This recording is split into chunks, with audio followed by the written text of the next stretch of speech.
Private స్కూల్లో వేస్తున్నాం. Private స్కూల్లో టీచర్స్ ఎవరండి? Don't get offensive about this, but this is all fact. ఏంటి, ప్రైవేట్ స్కూల్లో టీచర్లు చాలా మట్టుకి గవర్నమెంట్ జాబ్స్కి ట్రై చేసి అక్కడ రాక ఇందులోకి వస్తున్నారు.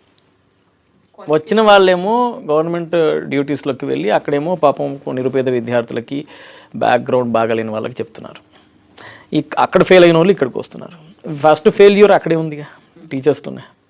సో ఈ ఫెయిల్యూర్ ఒక స్టూడెంట్ని సక్సెస్ కిందకి ఎట్లా మార్చగలుగుతారు? వీళ్ళు దాని ఒక డ్యూటీ కింద భావిస్తున్నారు తప్ప రెస్పాన్సిబిలిటీ లేదు.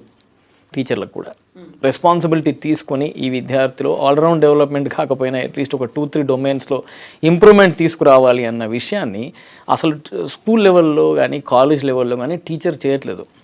టీచర్ ఎప్పుడు దాన్ని ఒక రెస్పాన్సిబిలిటీ లాగా భావించడు. నాకు ఇంత జీతం ఇస్తున్నారు ఇంత పని చేయడానికి. ఇది రోబోటిక్ ట్రీట్మెంట్ కాదు కదా madam. They are not handling machines, they are handling the children emotions which are